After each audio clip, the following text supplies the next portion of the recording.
pluie n'est pas seulement de l'eau qui tombe du ciel, c'est aussi un règlement de compte silencieux qui tombe en nous. Les trottoirs en pierre qui bordent les rues étroites se révèlent par des flaques d'eau accumulées à leur surface. La lumière jaune tremblotante des lampadaires parvient à diviser en deux l'ombre des passants qui marchent sur les pierres mouillées. Le profond rugissement du vent se mêle aux murmures entre les toits lointains. Chaque pas fait résonner l'écho du passé au plus profond de l'âme. La vie te laisse parfois, en un instant, seul et mouillé dans l'obscurité de la nuit. En marchant silencieusement sur les trottoirs, chaque pas que tu fais devient un choix, mais aussi une perte et une lueur d'espoir. Parfois, on a juste envie de marcher, mais en marchant, on se perd aussi dans sa propre ombre, dans les souvenirs qu'on n'a pas gardés, les mots qu'on n'a pas pu dire et les blessures qu'on n'a pas pu pardonner. Tout peut soudainement peser lourd sur leurs épaules. Ils s'insinuent lentement dans votre cœur, vous coupent le souffle.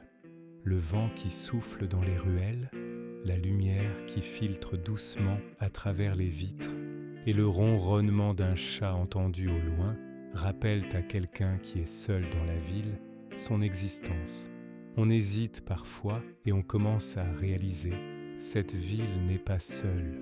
Le passé, les erreurs, les pertes et le désespoir se tiennent à chaque coin de rue.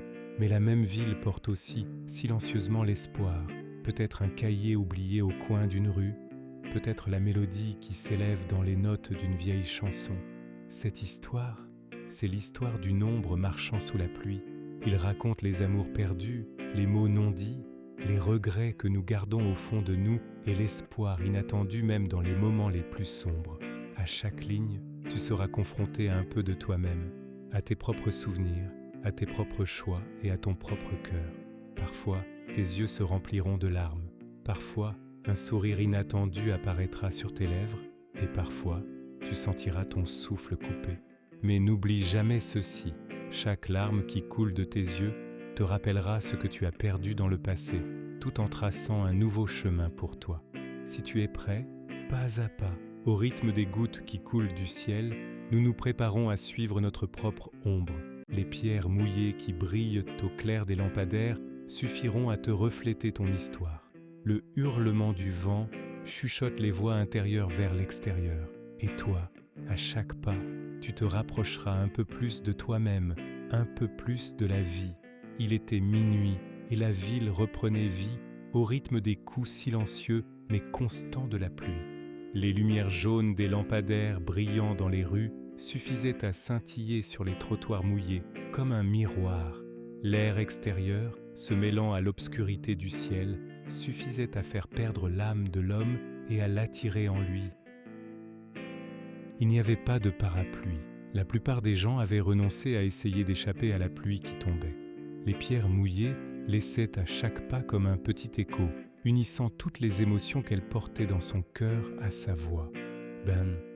Les mains dans les poches, alors que je faisais des pas rapides, j'ai commencé à réfléchir. Pourquoi les gens marchent-ils toujours dans les mêmes rues, mais ne trouvent-ils toujours pas leur chemin? Chaque coin de rue, chaque pas de porte, semblait porter l'écho de certaines choses du passé. Et la pluie, comme si ces échos me frappaient au visage. Un petit café au coin de la rue a attiré mon attention. Lumière tamisée, odeur de café et une atmosphère légèrement enfumée. Les gens essayaient d'entrer tout en bavardant et il semblait que les rires et les murmures silencieux se mêlaient. Je me suis retrouvé à l'intérieur aussi. Je me suis assis au bord de la fenêtre. En regardant dehors, j'ai été frappé par l'agitation des gens. Chacun essayait d'arriver quelque part, mais il n'y avait pas de véritable paix dans leurs yeux. J'étais aussi partie prenante de leur situation, mais mon cœur murmurait une mélodie vide et brisée. Le couple assis à cette table m'a attiré l'attention. À ce moment-là, j'ai eu les larmes aux yeux, parce que c'est quand on se fait souffrir soi-même qu'on ressent le plus de frustration. En feuilletant les pages, les phrases qui se succédaient m'ont rappelé ma propre vie, la disparition de mon ami d'enfance, le départ silencieux de mon premier amour, les excuses non prononcées pendant des années et les rancœurs non pardonnées. Quand j'ai posé le cahier que j'avais en main par terre et que je suis sorti, la pluie commençait à faiblir, mais la ville était encore mouillée. J'ai levé la tête vers le ciel. Les nuages étaient lourds, mais les premières lueurs commençaient à apparaître. L'homme doit se rappeler que même dans la nuit la plus profonde, une lumière finira par apparaître.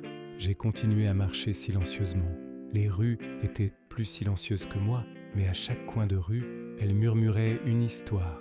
En traversant un petit pont, la rivière qui coulait en dessous m'a chuchoté le silence qu'elle gardait en elle depuis des années. L'eau, en frappant les pierres, chantait une mélodie, comme si elle disait « Tout passe, mais les traces restent ». Je me suis assis sur un banc. À côté de moi, il y avait un vieil homme. Il tenait un journal usagé à la main et ses yeux étaient perdus dans le lointain. Parfois, les yeux suffisent à dire plus que les mots. Le vieil homme attendit un moment en silence, puis se tourna lentement vers moi et murmura « Parfois, on perd le plus grand amour, mais la vraie perte, c'est de se perdre soi-même. » Cette phrase s'était enfoncée au plus profond de mon cœur, parce que je m'étais perdu en moi-même depuis des années. Amour, perte, regret, espoir, tout était entrelacé, un cycle qui se nourrissait l'un l'autre. J'ai marché dans les rues toute la nuit, chaque coin, chaque pavé semblait être un rappel. Ce que j'ai perdu, ce que j'ai oublié, ce que j'ai reporté. Mais d'un autre côté, il y avait toujours un espoir, car chaque pas que je faisais me rapprochait un peu plus de toi. Alors que les premiers rayons du matin commençaient à se montrer sur la ville, le vent caressait mes cheveux et les trottoirs brillaient. C'est à ce moment-là que j'ai réalisé. La vie était comme des ombres marchant sous la pluie. Certaines disparaissaient, tandis que d'autres réapparaissaient sur un nouveau chemin.